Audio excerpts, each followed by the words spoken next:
Day 10, the Pennsylvania Amish. So this was the day when I set out all by myself on my great trip. And I always wanted to see the Amish, so that was my first stop. Now, they don't allow to take pictures of them. They think it's vanity. So whatever pictures I have is either without people in them or I took them from Wikipedia. And I did a great tour that's called VIP, Visit in Person, where they take you to 3 families or businesses, wherever is available to accept guests that day, and it gives you almost one-on-one exposure to their lifestyle. So the first stop was at a dairy farm, and the person who took us around was the 16-year-old son of the owners. And I was amazed because this kid went to school up until 8th grade in a one-room schoolhouses. And yet I don't know too many people with masters and doctorates who are as poised and articulate and mature as this kid was.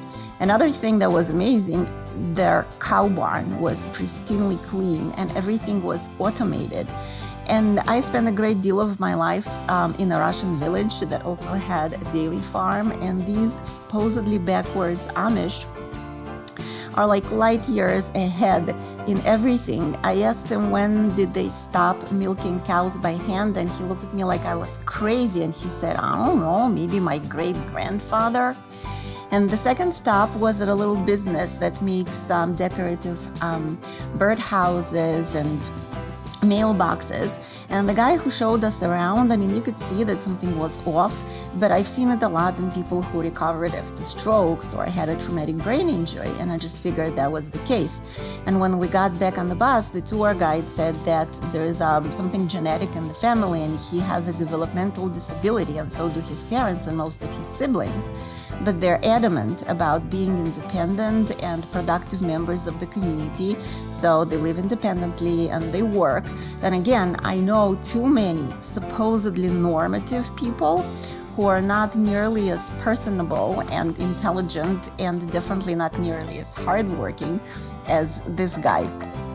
And the third stop was at a home of an elderly couple. They basically let you walk around their house and see how they live, and then you sit outside on the porch in the circle and you ask them questions and they ask you questions. And they actually had their daughter visiting them, and she's in her 40s, still single, and she's running the family Airbnb business, and she's an avid traveler and hiker. Yes, the Amish travel. They don't drive and they don't fly, but they can travel by bus or by train. So she was telling us about this great backpacking trip that she did, going down and up the Grand Canyon. And then when it came my turn to tell them about myself, they asked me what's the next stop on the trip. And I said Niagara Falls. And this woman looks at me with such an expression and she says, "Oh, you've never been?" And I'm thinking to myself, bloody hell, an elderly Amish lady is pitying me for having never seen Niagara Falls. I mean, does it get any more pathetic than that?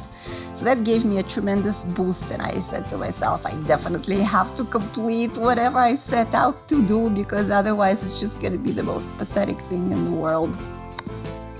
Another funny thing on the tour, there was an Orthodox Jewish couple from Lakewood, New Jersey, and it was hysterical because it's like the chimps going to the zoo to see the apes. I mean, they look at the Amish and they roll their eyes, and I'm thinking to myself, people, you are not any better. In some respects, you're even way worse. And the next morning, I went to an Amish store to get stuff for breakfast, and this is what the store looks like. You just come in, take whatever you need, write down what you took and leave the money. Such an honor system. It was the first time I saw it, and it was pretty impressive. So I had a great breakfast of everything freshly baked, picked, milked, and grown. And I set out on my way towards upstate New York and Niagara Falls, but I stopped at 2 places on the way. First of all, one was a store that sold these huge, beautiful, handmade Amish quilts. And when I say handmade, I mean handmade, without sewing machines. And that was absolutely awesome. And the second stop was in a little town of Ephrata, Pennsylvania, where they have a museum of a cult, some kind of Christian sect that settled there in the 1700s, and it was all about hard work and celibacy and prayer. And eventually they all died out, well, because being celibate, that's what you get. And there's actually a lot of places like this spread out throughout America.